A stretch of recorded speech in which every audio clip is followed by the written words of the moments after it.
and the top 40 hits to find us. As marketers, we seek to repeat the old-fashioned tricks that don't work anymore.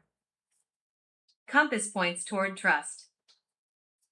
Every 300,000 years or so, the North Pole and the South Pole switch places. The magnetic fields of the Earth flip. In our culture, it happens more often than that. In the world of culture change, it just happened. The true north, the method that works best, has flipped. Instead of selfish mass, effective marketing now relies on empathy and service. In this book, we're working together to solve a set of related problems. How to spread your ideas. How to make the impact you seek. How to improve the culture. There isn't an obvious roadmap. No simple step-by-step series of tactics. But what I can promise you is a compass, a true north. A recursive method that will get better the more you use it. This book is based on a 100-day seminar, one that involves not just lessons but peer-to-peer coaching around shared work. In themarketingseminar.com we assemble thousands of marketers and challenge them to go deeper, to share their journey, to challenge each other to see what truly works. As you read through, don't hesitate to backtrack, to redo an assumption, As you read through, don't hesitate to backtrack, to redo an assumption, to question an existing practice. You can adjust, test, measure, and repeat. Marketing is one of our greatest callings. It's the work of positive change. I'm thrilled that you're on this journey, and I hope you'll find the tools you need here. Marketing is not a battle, and it's not a war, or even a contest. Marketing is the generous act of helping someone solve a problem. Their problem. It's a chance to change the culture for the better. Marketing involves very little in the way of shouting, hustling, or coercion. It's a chance to serve, instead. The internet is the first mass medium that wasn't invented to make marketers happy. Television was invented to hold TV ads, and radio was invented to give radio ads a place to live. But the internet isn't built around interruption and mass. It's the largest medium, but it's also the smallest one.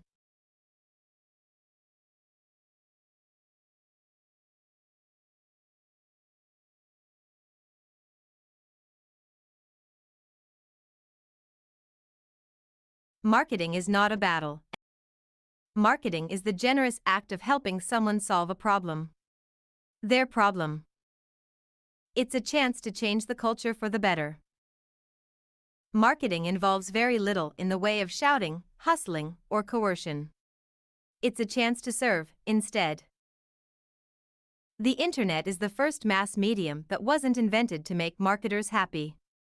Television was invented to hold TV ads, and radio was invented to give radio ads a place to live. But the internet isn't built around interruption and mass. It's the largest medium, but it's also the smallest one. There's no mass, and you can't steal attention for a penny the way your grandparents' companies did. To be really clear, the internet feels like a vast, free media playground, a place where all your ideas deserve to be seen by just about everyone. In fact, it's a billion tiny whispers, an endless series of selfish conversations that rarely include you or the work you do. The magic of ads is a trap that keeps us from building a useful story. For a long time, the most efficient way for a commercial enterprise to make large-scale change was simple: buy ads. Ads worked. Ads were a bargain. Ads paid for themselves. Besides, they were fun to make. You could buy a lot all at once. They made you, or your brand, a little famous. And they were reliable. Money spent equaled sales made.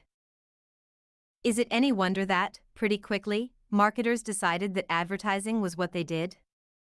For most of my lifetime, marketing was advertising. And then it wasn't true anymore. Which means you'll need to become a marketer instead. That means seeing what others see. Building tension. Aligning with tribes. Creating ideas that spread. It means doing the hard work of becoming driven by the market and working with, you're part of, that market. On getting the word out, precisely the wrong question. How do I get the word out? The SEO expert promises that you will be found when people search for you. The Facebook consultant tells you how to interrupt just the right people. The PR professional promises articles and mentions and profiles. And Don Draper, David Ogilvy, and the rest will trade your money for ads. Beautiful, sexy, effective ads. All to get the word out. But that's not marketing, not anymore. And it doesn't work, not anymore. We're going to talk about how you'll be discovered. But it's the last part, not the first. Marketing is important enough to do right, which means doing the other part first. Shameless marketers brought shame to the rest of us. A short-term, profit-maximizing hustler can easily adopt a shameless mindset. Spamming, tricking, coercing. Is there any other profession that proudly does this? You won't find civil engineers who call senior citizens in the middle of the night to sell them worthless collectible coins. You won't hear of accountants who extract customers' data without permission, or orchestra conductors who proudly post fake reviews online. This shameless pursuit of attention at the expense of the truth has driven many ethical and generous marketers to hide their best work, to feel shame about the prospect of being market-driven.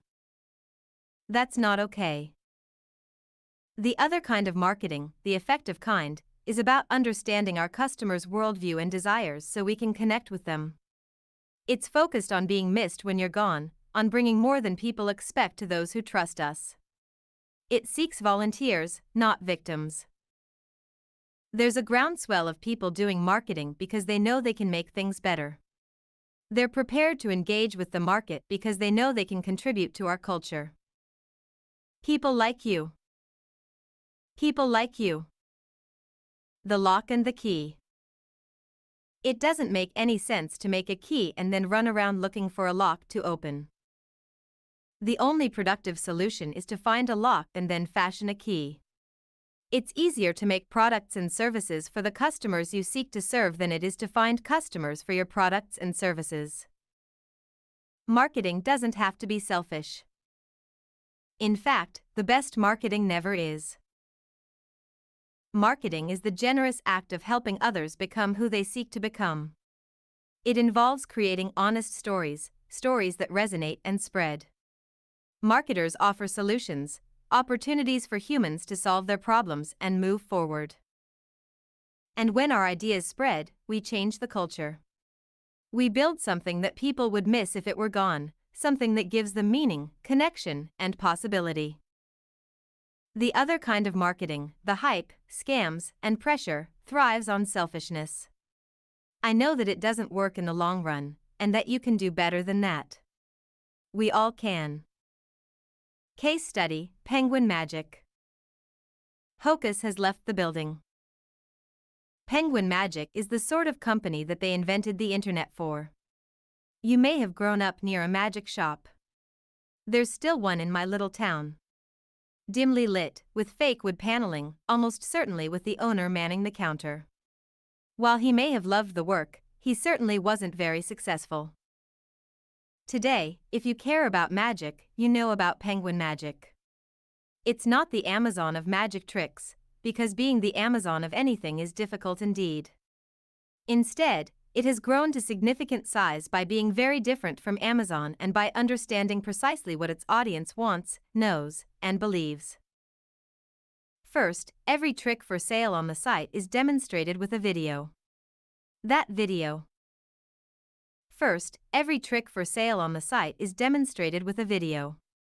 That video, of course, doesn't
doesn't reveal how the trick is done, so tension is created. If you want to know the secret, you'll need to buy the trick. To date, their videos, on the site and on YouTube, have been seen more than 1 billion times. 1 billion views with no cost of distribution. Second, the people who run the site realized that professional magicians rarely buy tricks, because they only need 10 or 20 regular tricks in their bag. Since the audience changes every night, they don't worry about repeating themselves. An amateur, on the other hand, always has the same audience, friends and family, and so he's hooked on constantly changing the routine. Third, every trick is reviewed in detail. Not reviewed by the knuckleheads who hang out on Yelp or Amazon, but reviewed by other magicians. It's a tough crowd, but one that appreciates good work. There are more than 82,000 product reviews on the site. As a result, the quality of stock on Penguin cycles very rapidly. Creators see their competitors' work immediately, giving them an impetus to make something even better. Instead of a production cycle measured in years, it might take only a month for an idea to go from notion to product on Penguin. To date, they've carried more than 16,000 different items on their site. Going forward, Penguin continues to invest in building connections not just with the community. They have an email list of tens of thousands of customers, but across it as well. They've hosted 300 lectures, which have become the TED Talks of magic, as well as going into the field and running nearly 100 live conventions. The more magicians learn from each other, the more likely that Penguin will do well. You're not a cigar-smoking fat cat. You don't work for a soap company. You're not an obsolete industrial marketer. So why are you acting like one? Your Kickstarter is nearing its deadline, so sure, you have a good excuse to spam every influencer you know, begging for a link. But they ignore you. You work for a content marketing company, and you obsessively track how many clicks your articles get, even though the crap you write embarrasses you. You make graphs of how many Instagram followers you have, even though you know everyone else simply buys followers. You know everyone else simply buys followers. You lower your price because people tell you your rates are too high, but it doesn't seem to help. It's all the same old thing, the industrialized selfish same old, made modern for a new generation. Your emergency is not a license to steal my attention. Your insecurity is not a permit to hustle me or my friends. There's a more effective way. You can do it. It's not easy, but the steps are well lit. It's time. Time to get off the social media merry-go-round that goes faster and faster but never gets anywhere. Time to stop hustling and interrupting. Time to stop spamming and pretending you're welcome. Time to stop making average stuff for average people while hoping you can charge more than a commodity price. Time to stop begging people to become your clients, and time to stop feeling bad about charging for your work. Time to stop looking for shortcuts, and time to start insisting on a long, viable path instead. Chapter 2. The Marketer Learns to See. In 1983, I was a very young and inexperienced brand manager at Spinnaker, the startup software company I joined after business school. Suddenly, I had millions of dollars in my budget, fancy lunches with ad reps that I didn't ask for, and an urgent need to get the word out about the software my amazing team had created. I wasted all that ad money. The ads didn't work because the ads were ignored. Somehow, though, the software sold. Over the years, I've launched dozens and dozens of projects and sold goods and services to businesses and individuals. I've worked with Jay Levinson, the father of guerrilla marketing, with Lester Wonderman, the godfather of direct mail, and Bernadette Jiwa, the doyenne of storytelling. My ideas have built billion-dollar companies and raised nearly that much for important charities. Mostly, the journey has involved noticing what works and trying to understand what doesn't. It's been an ongoing experiment of trial and error, mostly error, with projects and organizations I care about. And now I have a compass for what marketing is today, about the human condition, and about our culture. This approach is simple, but it's not easy to embrace, because it involves patience, empathy, and respect. The marketing that has suffused our entire lives is not the marketing that you want to do. The shortcuts using money to buy attention to sell average stuff to average people are an artifact of another time, not the one we live in now. You can learn to see how human beings dream, decide, and act. And if you help them become better versions of themselves, the ones they seek to be, you're a marketer. Marketing in 5 steps. The first step is to invent a thing worth making, with a story worth telling, and a contribution worth talking about. The second step is to design and build it in a way that a few people will particularly benefit from and care about. The third step is to tell a story that matches the built-in narrative and dreams of that tiny group of people, the smallest viable market.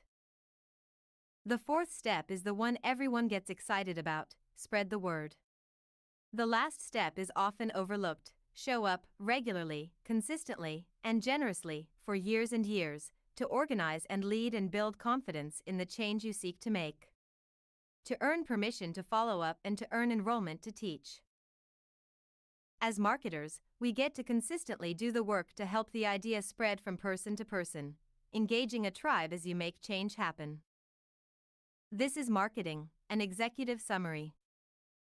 Ideas that spread, win. Marketers make change happen, for the smallest viable market, and by delivering anticipated, personal, and relevant messages that people actually want to get. Marketers don't use consumers to solve their company's problem, they use marketing to solve other people's problems. They have the empathy to know that those they seek to serve don't want what the marketer wants, don't believe what they believe, and don't care about what they care about. They probably never will. At the heart of our culture is our belief in status, in our self-perceived understanding of our role in any interaction, in where we're going next. We use status roles and our decisions about affiliation and dominion to decide where to go and how to get there. Persistent, consistent, and frequent stories, delivered to an aligned audience, will earn attention, trust, and action. Direct marketing is not the same as brand marketing, but they are both based on our decision to make the right thing for the right people. People like us do things like this is how each of us understands culture, and marketers engage with this idea every day. Ideas move through a slope. They skate through the early adopters, leap through a chasm, and slog their way to the masses. Sometimes. Attention is a precious resource since our brains are cluttered with noise. Attention is a precious resource since our brains are cluttered with noise. Smart marketers make it easy for those they seek to work with, by helping position the offering in a way that resonates and is memorable. Most of all, marketing begins, and often ends, with what we do and how we do it, not in all the stuff that comes after the thing is designed and shipped. Your tactics can make a difference, but your strategy, your commitment to a way of being and a story to be told and a promise to be made, can change everything. If you want to make change, begin by making culture. Begin by organizing a tightly knit group. Begin by getting people in sync. Culture beats strategy, so much that culture is strategy. Things marketers know. 1. Committed, creative people can change the world. In fact, they're the only ones who do. You can do it right now, and you can make more change than you can possibly imagine. 2. You cannot change everyone, therefore, asking, "Who's it for?" can focus your actions and help you deal with the non-believers, in your head and in the outside world. 3. Change is best made with intent. What's it for, is the posture of work that matters. 4. Human beings tell themselves stories. Those stories, as far as each of us is concerned, are completely and totally true, and it's foolish to try to persuade them, or us, otherwise. 5. We can group people into stereotyped groups that often, but not always, tell themselves similar stories, groups that make similar decisions based on their perceived status and other needs. 6. What you say isn't nearly as important as what others say about you. Chapter 3. Marketing changes people through stories.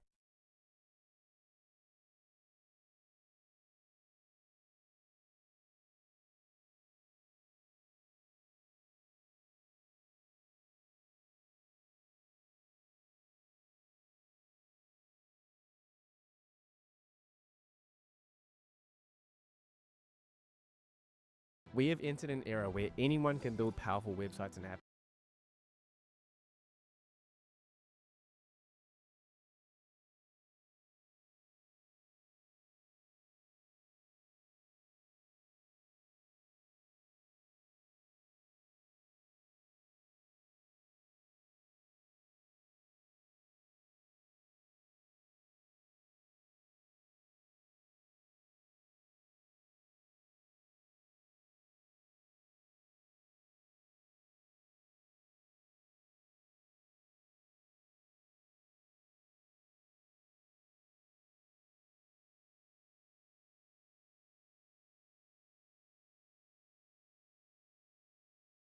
Today, we're going to talk about the most important part of storytelling for your brand, the plot. You have to understand plot to create a strong brand narrative, which in today's world, the core story is what it's all about. The biggest artists in the world are using well-defined, compelling plots with their brands and storytelling. It's a big part of why their brands connect with millions of people. If you want to grow your artist project and build a real connection with your audience, you're going to need to understand brand plot. Many artists may have a rough sense of what their story may be, but the difference between them and top-tier artists is the top-tier artists know exactly what their plot structures are and are applying them to their brands every day. Brand plot is how to engineer your storytelling to get a viewer to care about you, your project, and your story. If you can properly execute one of the plot structures that we'll talk about in today's video and combine that with a strong identity and great music, the sky's the limit on how far you can take your project.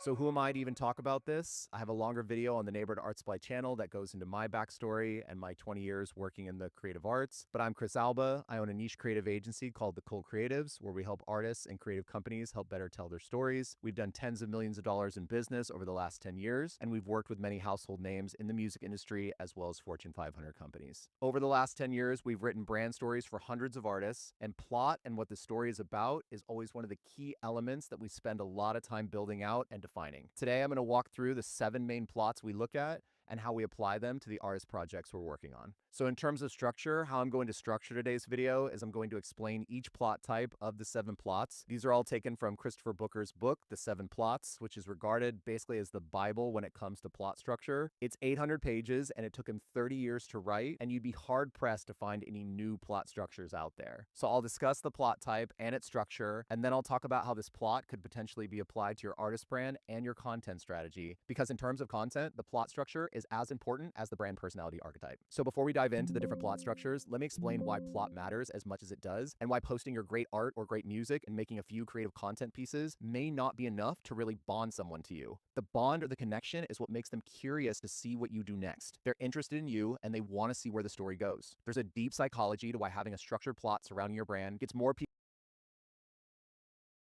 The first and main reason plot works the way it does is psychology. The human mind craves finding patterns. It's how we're genetically wired to learn, and it's tied directly to our survival. A plot creates a recognizable arc, beginning, middle, and end, and moments that our brains are wired to follow. It gives us a sense of anticipation on what's to come next. The second reason plot works is tension and curiosity. Plots introduce problems, stakes, or mysteries. They create curiosity loops for the mind. The audience sticks around to find out what happens next and how it all resolves. When you open a curiosity loop, the person viewing is primarily wired to see how it ends. It's why that cliffhanger keeps you there through the ad break. The third reason plot works is emotional engagement. A well-crafted plot connects us emotionally to characters and situations. We feel their struggles, growth, and triumphs, which keep us invested. There's another video on the Neighborhood Art Supply channel that goes into the psychology of why fans will follow your artist project. So if you haven't seen that yet, it's worth checking out, as it'll pair nicely with the information I'm going through today. But understanding why someone may be following your project can help inspire where you go with your plot and your storyline. The fourth reason that plot works is comfort. It's comforting when there's a plot that we consciously or subconsciously recognize. Structure makes information more easily understood. Instead of random events, a plot organizes content into a meaningful sequence. The more confusing a story is,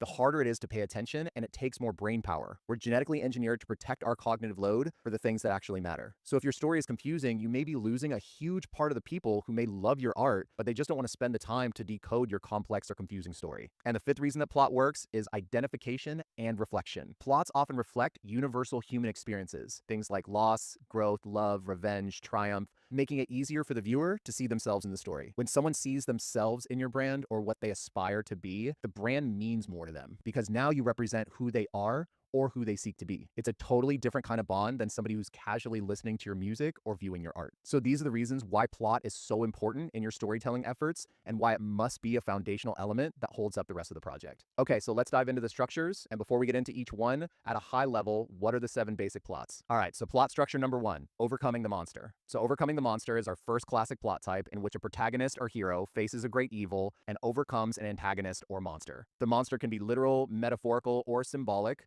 or could be anything representing fear, oppression, or inner demons. I had a brand we built a few months back that was a hero brand, and the antagonist was the music industry. We made the artist the hero, and the villains in the story were the different gatekeepers and expected stereotypes for artists. It gave his story a very clear villain, and it gave us something to be heroic against so the audience would understand that he was a hero brand. And right now, if you're asking what's a hero brand, there's another video on the Neighborhood Art Supply channel titled Addicting Storytelling that has good information on brand archetypes, so if you don't know what those are yet, it's just going and watching that. But for plot structure of overcoming the monster, it goes like this. First, there's a call to action and a threat emerges. The protagonist becomes aware of a looming danger or challenge. Second, there's an initial defeat, which leads to then preparation. Third is then confrontation. The hero faces the monster either in a physical or symbolic battle. Fourth is near defeat, so the monster seems to be winning and the hero hits the lowest point in the story. And then finally, it ends in victory, where the hero overcomes the monster and then emerges transformed or empowered. So let's take this plot structure and run it against an actual movie. And for this, I'll use A Quiet Place, which has a literal monster or monsters to be defeated. So first was the call to action, and then the threat emerges. So in A Quiet Place, it starts by defining a world that's full of terrifying alien creatures that hunt by sound. And in this world, if you make a noise, because they have super hearing, you die. So then it's set up that the main characters, the Abbott family, are trying to survive this world in silence. So then the second plot point is there's an initial defeat, which then leads to preparation. They set up in the beginning that they're walking barefoot and they use sign language. The mom is pregnant, which in this world is a huge problem because babies cry. The dad is working on ways to protect his family by using different sound devices, and we know the stakes in this world because they've already shown that they've lost a previous child to one of these monsters. So then we get into the confrontation part of the movie. So the mom goes into labor, the creatures hear it, they come into the house, everything starts falling apart. Then the next plot point is you're near defeat, you're at your lowest point, and in this moment, the dad tragically gives his life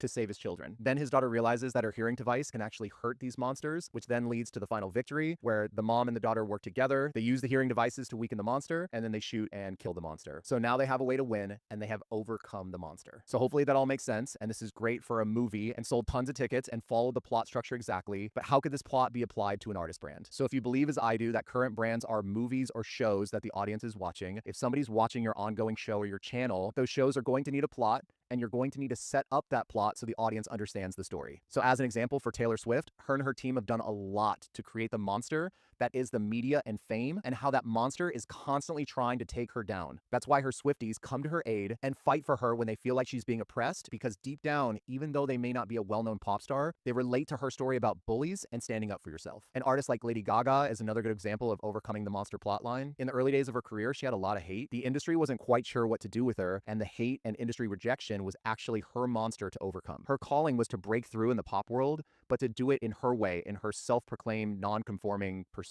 And when you look at the plot structure and you look at the different points, that number 2, her initial defeat was the early industry rejection phase. And she's talked about this at length in different interviews. By the way, interviews are a great tool for storytelling and plot setup, but she was sure to tell the stories about how she was told that she was too weird and not marketable. So then comes the confrontation. It's now her and her little monsters versus the music industry and societal norms. She started a whole movement using this platform of celebrating being your weird self. And this plot and her ongoing show carried on for years, and eventually led to overcoming the monster by solidifying her place in pop music history with her millions of fans, Grammys, Oscars, and a Super Bowl halftime show. Now, hearing this story and plot structure around Lady Gaga, it may be easy to chronicle all of this in retrospect, but how can you do it now? How can you do it with your project? So you'll just need to set up the plot for the audience with your storytelling. What or who is the monster? What's the calling? How could you show defeat or confrontation? You probably won't need to figure out a climax or an ending, as that will be years from now if you ever want to retire the project. But once you've defined these different elements, make sure that everything lines up with your archetype and that it all makes sense. And keep in mind, new people are discovering you every day. And if they discover you today, they may find you in the confrontation phase of your plot structure. So it's good to have content here and there that reminds the audience of the monster you're fighting. And the most important part of all of this is to stay consistent with your plot story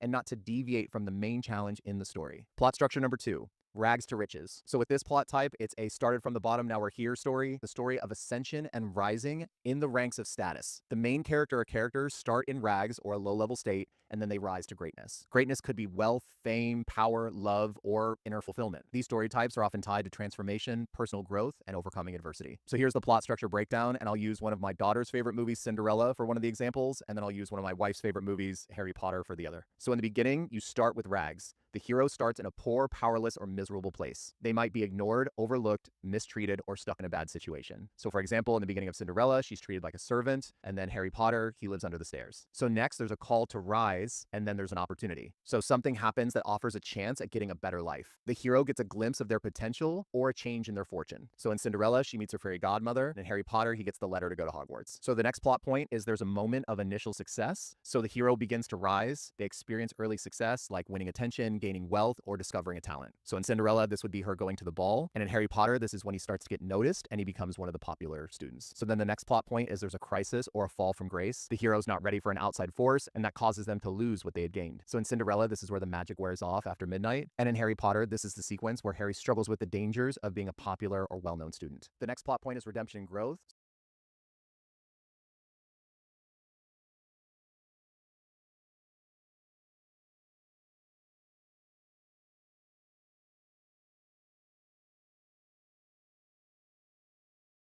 So here, the hero learns, grows, and faces their flaws or different challenges. They become stronger or wiser through struggle. So for our examples, in the face of confrontation, Cinderella stays kind and true. And then in Harry Potter, Harry fights back, and through fighting back, he matures. So then the last part of the plot in Rags to Riches is the triumph and success. So this is where the hero reaches true success. This could be love, respect, wealth, or inner peace. It lasts because they've earned it. So for our examples, it ends with Cinderella marrying the prince, and then Harry defeats his enemies and finds a new life. So now let's look at this from a music brand perspective. There's a lot of artists out there that run the plot of starting from nothing and I'm trying to make my way to the top. One that followed this plot structure exactly was Post Malone. He made it very known with his brand story that he came from a meager, humble background of growing up in Texas. He didn't have a lot of money and he got interested in making music from Guitar Hero, and he made music in his bedroom using free software and a cheap mic. As he rose, he made sure to keep this plot intact. His image evolved from a scrappy underdog to a genre-defying star with massive appeal, but he still carries the outsider that made it type vibe. And recently, he's been very vocal about the new mountain that he's trying to climb, which is striving for inner peace and happiness. So another example is Eminem, another artist that follows the same plot structure. From humble beginnings in Detroit to now being a household name artist, he battles fame, haters, drugs, and inner demons to try to reach the top. If you choose this plotline for your own brand, it will be important to show your humble backgrounds and make sure the audience knows the mountain that you're trying to climb. So an example of this would be somebody like Gary Vee.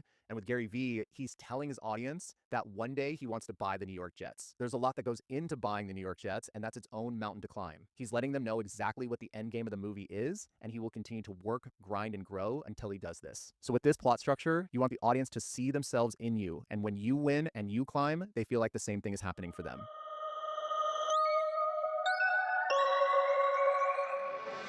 Ever wonder how to truly cut through the noise and get your music to a broader audience? The Cult Creatives is a niche agency servicing the communities and brands surrounding the spaces of music and fashion. Our unique backgrounds of being highly involved with some of the largest music and fashion brands in the world, we wouldn't blame you.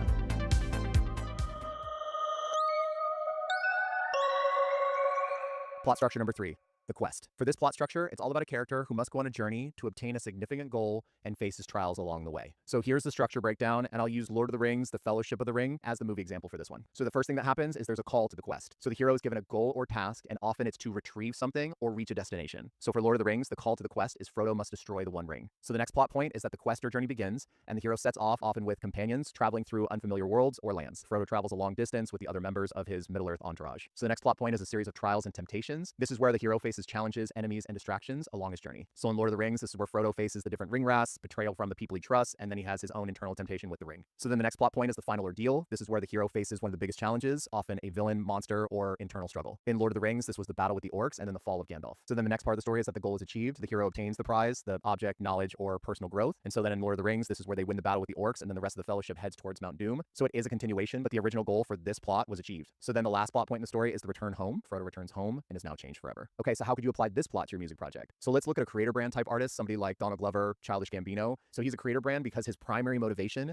is to make and create things born from his taste and his perspective. He's talked about in interviews and different content pieces about wanting to work across different mediums, be it music, television, film, comedy, or even fashion. And him being a multi-medium artist has always been a core goal for him. He's quoted in an interview in 2017 with The New Yorker, "I just want to be able to do anything. I want to be like Prince or Bowie. I want to do what I want to do when I want to do it." And even by making this statement in the interview, he's setting up the plot for his story. There's only 3 sentences in that quote, but it sets up the whole universe of the quest that he's on. Now, just because it's a quest, it doesn't mean that you need to go a far distance or work in a bunch of different mediums. Another example is Porter Robinson, whose brand is a literal quest. It's a quest through depression, creative rediscovery, and personal storytelling. So Porter's quest is to go far, but it's going far within himself. What's great about this plot style also is it can be never ending. As the storyteller, you can create a destination that you may never actually get to, but it's very entertaining to the audience to watch you try. And the question that comes up here a lot as you start to see how these different plot structures play out is about mixing the plot structures, but I'll be sure to address that towards the end. Plot structure number 4, voyage and return. So the main idea for this plot structure is a character leaves their familiar world, enters a new unfamiliar world, faces challenges and threats, and then returns home changed by the experience. This plot structure is a great structure for creating universes and places that the audience has never seen before. And this can be a great pairing for an explorer brand personality. So for the plot structure for Voyage and Return, we'll use Alice in Wonderland as the movie example. So first, it's the call and the character entering the other world. So the hero enters a strange new place, physically, emotionally, or mentally, and finds their way there often accidentally or out of curiosity. So for our example, Alice follows a white rabbit and falls down a rabbit hole into Wonderland, a bizarre, dreamlike world. The next plot point is initial fascination. So the new world seems exciting, mysterious, or magical. So in Alice in Wonderland, she explores the strange new world, meeting talking animals, growing and shrinking, and attending a mad tea party. So then the next plot point is some sort of challenge arises. The hero starts to encounter problems, dangers, or a darker side of this new world. So in Alice in Wonderland, she journeys deeper, but Wonderland becomes more confusing and chaotic. Then she meets the Queen of Hearts, who's unpredictable and dangerous. So then the next plot point is some kind of nightmare or crisis. So here things go really bad. The hero might be trapped or in danger or facing some sort of emotional or existential struggle. So here in Alice in Wonderland, this is where the Queen threatens to behead her. So then the last plot point is escape and return. This is where the hero finds their way out and returns to the original world, often wiser, more mature, and changed. Alice wakes up back in her own world, realizing it was all a dream. She's changed, more curious, thoughtful, and aware of herself. Okay, so now let's look at how you could apply this to your music brand, and let's use an example of a band like the Gorillaz. So in the Gorillaz stories, they're constantly entering and exiting these new fantastical places. They explore, they face obstacles, and they always return in a way transformed by the experience. And then another example of something that's maybe more reality-based is someone like Diplo. He's exploring all these new places that he's curious about and maybe never been, and he's also exploring where he can go sonically, and these explorations and experiences transform and change him. Plot structure number 5.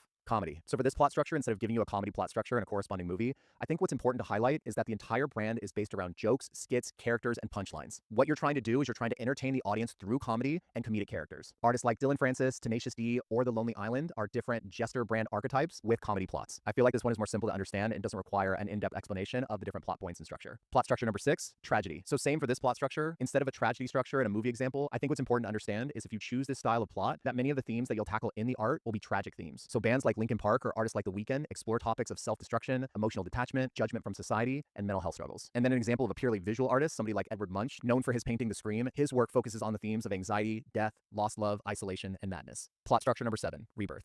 So for a rebirth plot structure, it's all about being trapped by something, but then emerging from this and being reborn. So to help explain this structure, I'll use the Joker movie as the comparison, and although it's a dark rebirth story, it's still a rebirth plot. So here's the structure of this plot type. First, a hero falls under a shadow. The main character is somehow trapped or oppressed. This could be emotional, so depression, arrogance, bitterness. It could be physical, like captivity or sickness, or even supernatural, something like a literal curse or spell. So for Joker, in the beginning, Arthur Fleck is trapped in poverty, mental illness, and a society that constantly dehumanizes him. The second plot point is that the threat worsens, and this can be where the entrapment deepens, so the situation becomes more severe over time. The hero may become more isolated, corrupted or homeless. So in Joker, Arthur is rejected by the system, mocked publicly, loses access to medication, and discovers painful truths about his childhood. So then the third plot point is that the dark threat seems to win. It seems like there's no escape and the hero is completely overcome and all hope is lost. So in Joker, Arthur symbolically dies when he kills for the first time. His identity as Arthur begins to disappear. So then the fourth plot point is a miraculous redemption. This is the part where there's some kind of rescuing or awakening. A sudden event, sometimes brought on by the love or sacrifice of another, sparks the hero's transformation or rebirth. So in the case of the Joker, his rebirth is a twisted one. He fully embraces the Joker persona. He's finally free to be his true self. So then the last plot point is renewal or rebirth. So here the hero is freed, often now a better or more enlightened person, and they re-enter the world in a new vibrant state. So in Joker, he becomes the face of a movement. He's reborn, but not into a hero, but more into a symbol of chaos. So now how could this plot structure be used for your artist project? So a good example here is maybe Britney Spears post-conservatorship. She was trapped, the situation became worse, her fans rallied for her, and then she was free and reborn. Or another example is Demi Lovato's story and her journey with addiction and sobriety. A big part of her new brand is a rebirth story of the beautiful life she now gets to live after going through the darkness. She makes it a big part of her brand narrative to speak about her dark past and how it brought her to the place that she's in now. Many people will identify and see themselves or someone they care about in a story like this. If you went through a dark period, but now you've been freed or reborn and want to share that with the audience, this could be a great plot structure for you. So those are the 7 plots, and these plots were taken from stories all throughout history. Mythologies, biblical stories, Shakespeare, and are now used in all modern storytelling with movies and TV shows. By having this included and highlighting in your brand story, you have a much better chance at connecting the story with someone in the audience. These structures have been proven to work over thousands of years because, again, all of these plot structures are tied to our basic human needs and our genetic predispositions to survive. Now, I mentioned earlier that I would talk about mixing the different plot structures, and can you do this? So the simple answer is yes, you can absolutely do this, and some of the most interesting stories out there will layer the different plot structures together. A movie like The Dark Knight is overcoming the monster meets tragedy. Everything Everywhere All at Once is Voyage and Return meets comedy with a splash of rebirth. Barbie is Voyage and Return meets comedy. And then for music, The Weeknd is Rags to Riches meets tragedy. Millennium is a rebirth story, his logo is actually a phoenix rising, meets tragedy with some of his early stuff exploring heartbreak, relapse, and an emotional collapse. Skrillex is Quest and Overcoming the Monster. He's constantly innovating and pushing boundaries, and he even had an album called Quest for Fire, and his quest meets Overcoming the Monster, which his monster is the music industry,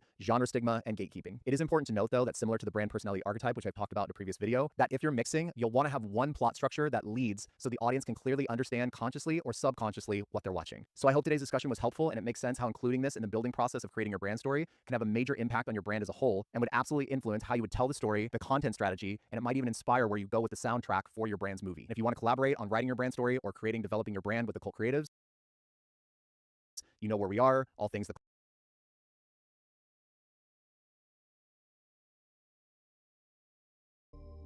Step 5, positioning your brand. How do you build your personal brand so that it makes you money? It took me nearly a decade to crack the code. Millions. Let's get started.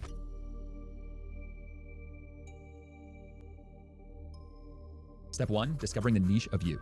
The most important foundation of your personal brand is simple: understanding you. The key is to start where most people end, figuring out what makes you different and unforgettable. What do you want to be known for? What unique perspective or talent do you have that most people are drawn to? What have you been downplaying just to fit in? This isn't about faking perfection. It's about finding the parts of yourself that are worth sharing and owning them. Your brand doesn't need to go and be like everyone else's. It just needs to be authentic. This is what will separate you from all the noise out there. Get a pen and paper out and write down your 7 core pillars. Once you've completed your list, the foundation for your personal brand is set. Great work. You've identified those core pillars for yourself, the parts that will make your brand unforgettable and uniquely yours. Step 2, define your core values and vision. Let's talk about your compass. I'm talking values, purpose, and vision. If you've ever felt lost in business or overwhelmed, this compass is why. These guideposts will help you stay aligned as you scale. Ask yourself, what are my non-negotiable values? What impact do I want to make with this brand? How can I go and measure success beyond money? Write down the answers to those questions. Here are my non-negotiable values. Love. I love myself and others fully. Insanely simple. I remove all unnecessary complexity, leaving only essentials and create clarity and power. Freedom. I have time, financial, and location abundance. I'm free to be my truest and fullest self. I have the freedom and space to think, ponder, and be creative.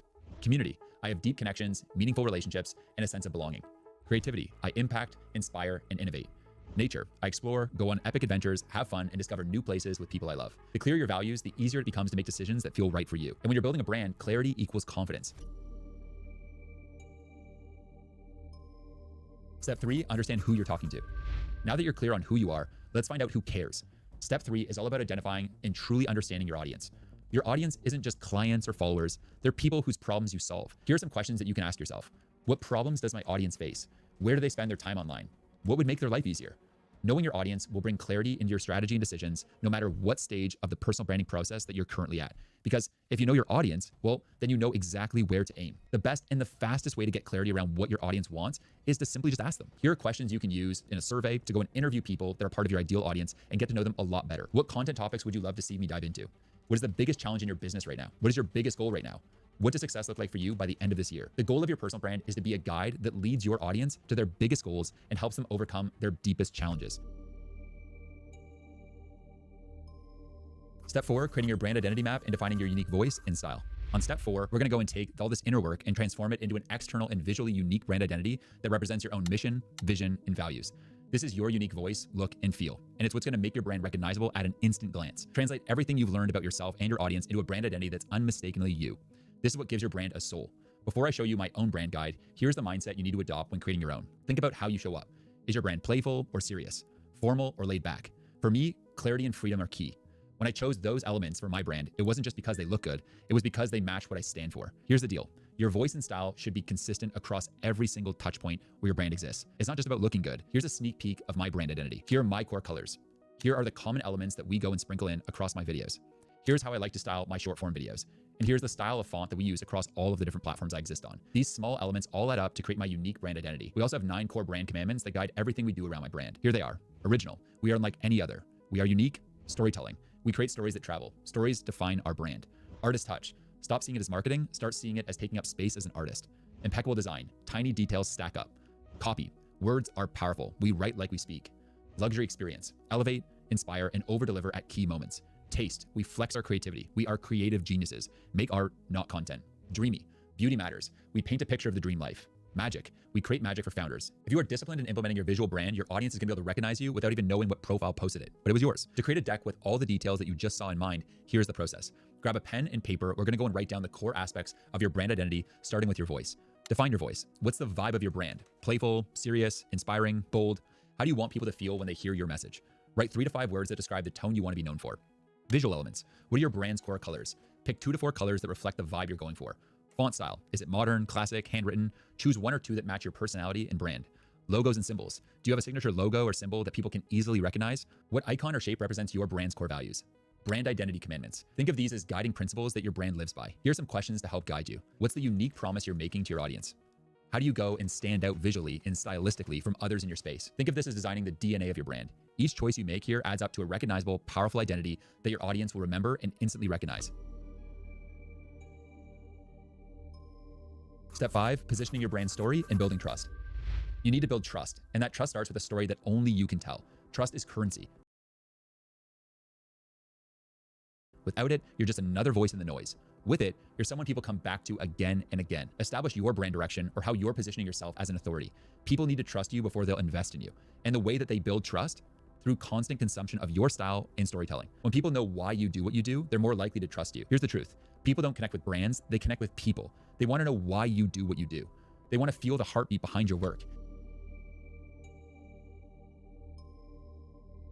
Step 6, your content pathways, laying out your content GPS. Step 6 is all about your content. Content is the lifeblood of any personal brand. This is how you attract and engage your audience daily. If your personal brand is an engine, content is the fuel. The power of social media is too large to ignore in a founder-led business. And yes, creating content for your personal brand can be intimidating. Here's how I go and approach creating content to take the edge off the process. You want clear lanes for your ideas, videos, posts, articles, whatever it is. Your goal is to create a system that brings you visibility without taking over your life.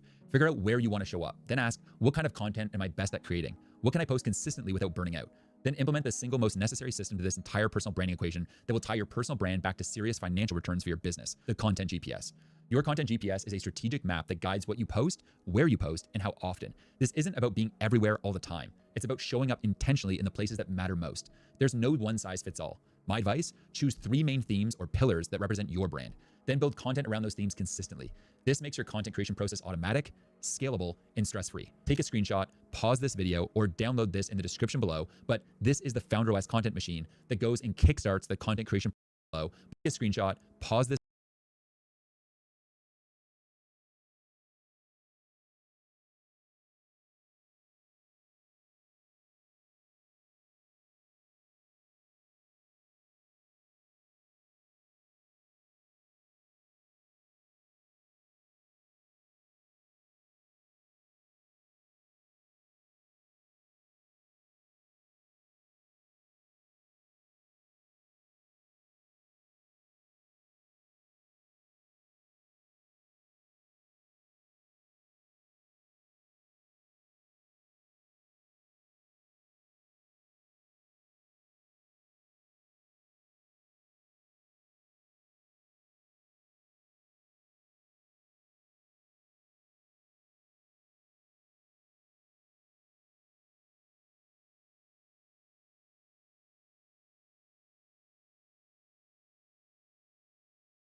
video or download this in the description below, but this is the FounderOS content machine that goes and kickstarts the content creation process for my entire personal brand each time. Here's how it works. Step 1, start by selecting 3 categories you want to be known for. These are the lanes for your brand, the areas you're going to dominate. So whether it's sharing audience growth tips, community building strategies, or scalable systems and different secrets, choose your categories and be specific. Step 2, pick your approach. Are you the expert who knows this topic cold, or are you the curator gathering insights and learning alongside your audience? Both work, just choose the one that feels authentic to you. Step 3, and now it's time to go and fill out your content machine. Let's generate 30 ideas in 30 minutes. I'm serious. Set a timer, pull up a blank document, and let's go to town. Use these categories: helpful, deep dive, reflection, and vulnerable. Step 7, tools, allies, and support. Assembling your team. Imagine this. You've crafted your content, your brand is gaining momentum, but you're trying to keep all the wheels turning just by yourself. It's like trying to steer a ship solo through a storm. So what's missing? The people, the tools, and the support that makes it all sustainable. I'm gonna go and cover all of those elements in detail right now. Having the right support means you don't have to do everything all alone. Get clear on the tools that you need, whether it's project management software, a good camera, or a supportive team member. The goal is to ensure your brand runs like a machine with or without you. And when I say team, I don't just mean people who work for you. Think of allies, mentors, or even legends that go and inspire you. This journey is easier when you're surrounded by the right people. As you scale, here's the initial critical team that you're gonna want in place to build a profitable personal brand. A social manager to go and grow your profitable media empire, a video editor to go and create inspiring videos, and a designer to help you go and build your brand with imagery, as well as a tech lead to ensure the machine is going and running smoothly. And here are the tools I use to build my profitable personal brand.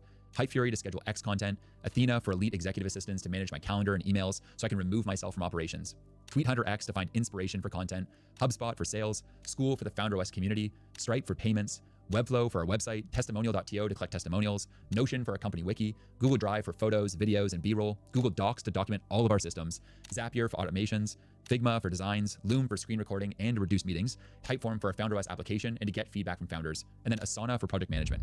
Building this brand isn't just about money or fame. It's about freedom. Freedom to create on your own terms, to choose what matters, and to connect deeply with the people who resonate with you.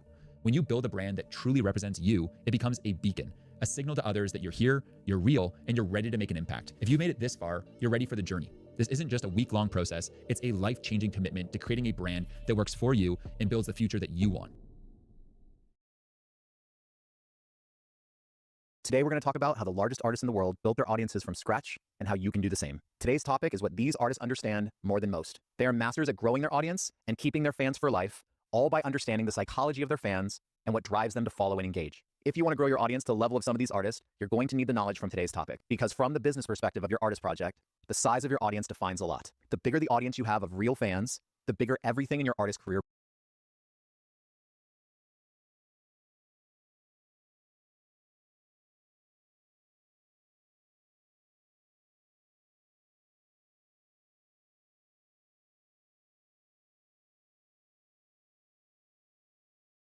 In this video, I'm going to show you how to use one of the most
all right, people. So we'll have to start with the personal branding for our own company, which is Webnik CEO.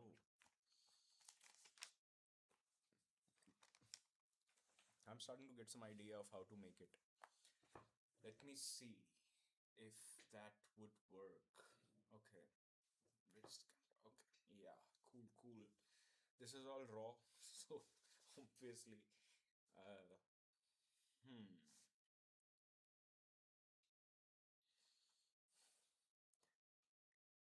If I talk about the last video that we saw of how to build a brand, so there were many. I'll just open this word. Yeah, so this one. You already optimize for How to find your brand story, right? So that is something very important because how will people resonate with me personally? Because since I want to make something that is more than just obviously selling, So I think this is all of these things are so common nowadays. I want to make a funny brand. I feel like that. I want to make something that is talkative, something that is very buggy, something that you can't resist, sort of a stuff. Because I think that helps somebody to actually connect because they'll know me. So yeah, I think that somewhere can work good if I create some brand that resonates with me as how I am.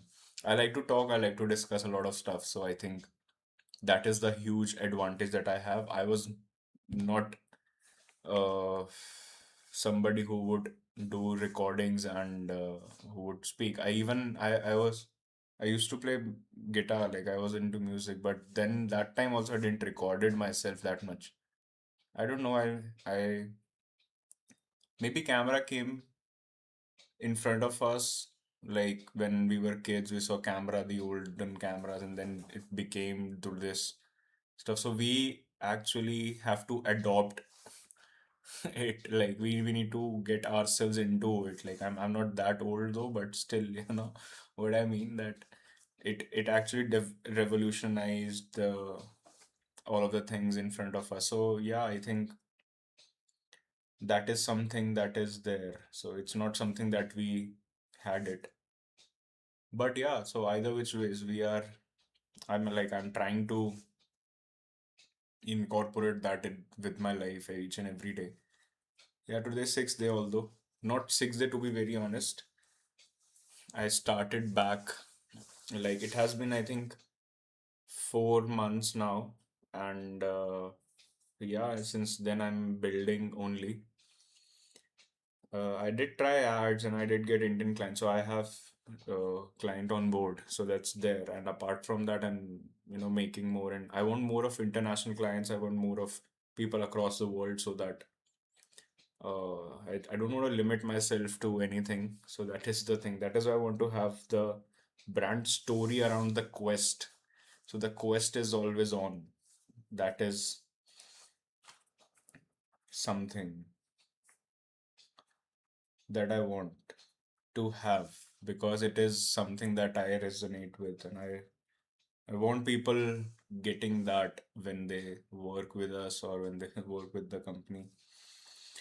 Right now, I'm a solo entrepreneur, but I don't want to be that. I want to have my own company. I want to have my own entire system setups and each and everything.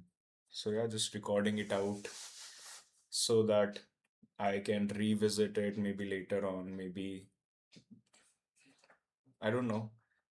They say if you say it out loud or if you write it down, then it becomes true. So yeah, let's go for it. I'm trying to do that right now. I'm full on excited. And this is what I wanted to do actually. And I failed a lot of times. But so that is what the thing is. Like I can build the story or like I can tell the story that is of my failures of the past also. Like I started in college and it wasn't actually a company that back then. It was morely me trying to earn a living. It gave me a lot of idea, perspective of how things are and how things work.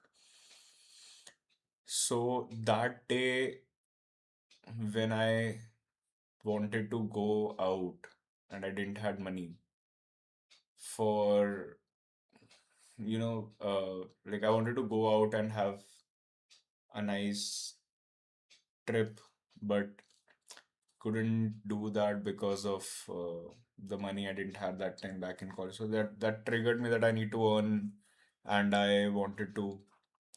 So then freedom will come with money. So they both work together. So that's why I wanted to do that. So yeah, I think it started back then, and right now also I'm trying to earn a living. I haven't been achieved that freedom, to be very honest, but maybe soon, because since I'm trying. So yeah, soon I think I'm close. I'll achieve it soon. So yeah, what I think is the quest, why the quest is better than the last one, because see, things happen in past. I don't want to stick to what happened, why things didn't work out and what all things. I get it, I got a learning. I think because of the learning is why I can stand right now. I'm still trying and I can do that because I know that somewhere or the other it works, but it could, like, it obviously uh I heard someone saying that it is not businesses who fail, it is the businessmen or women women to be to be precise and not being biased towards anyone. But yeah, so any gender. So yeah, so it's like that. So I think could have been my problem that I didn't understand. I was in a hurry. Maybe I wanted to have results so fast, or I didn't continue back then. So yeah, I'm keeping all of that in mind, and building a brand is something that is there. So I'm not sure by when and what will happen and how things will change or turn out to be. But yeah, so I think things will work out if I work. So I'm trying to do that as much as possible. I'm trying to keep all of the options open. I'm trying to do with that. And also, I also tried with digital products back, like few months back. Didn't work out because obviously there were a few things that were required from mine, but obviously be due to budget and everything, I don't wanted to invest everything there itself. So uh, could have worked out, but didn't really go to that direction as I wanted to. But not a problem. Gave me a lot of learning that how to market and how to position yourself. So that is why right now on the website also we have this product option, which will help us to test again. Like I will go and test again, and I will try and make more better products, more better resources for everyone who's here, who's interested in digital marketing and who wants to pursue this as a career, or maybe freelancers, owners, and those who are actually looking forward for strategy building, who are strategic like me, who want to strategize, who want to like have a system set up that actually builds and that runs and have to be customized each and every time. So yeah, that is something that is annoying maybe, and actually because it's frustrating because it fails a lot. So it is like somebody trying to learn a new skill or some system that is very new. So it fails a lot, and then it becomes, and then it is something that is very very specific. It is very unique to the person or the business that it integrates into. So that system is something that actually matters because it then gives you endless possibilities. You can also replicate it to another business and then try and modify it with again like failing and trying. So I think experiment and this thing actually makes me very happy, and it actually helps how I see the world. So yeah, I actually am interested in this quest thing.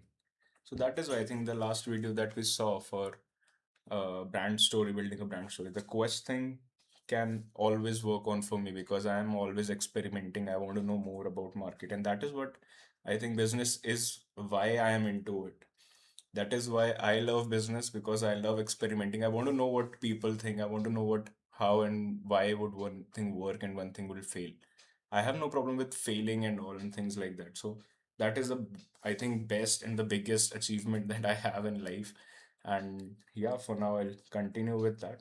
So yeah, let's see how it goes. I'll start writing and creating content, and I think that is it for today. I'll be ending the live and I'll be working on, and also have to record a few videos. Maybe soon I'll do start recording videos and making content live on the stream itself. I'm trying to do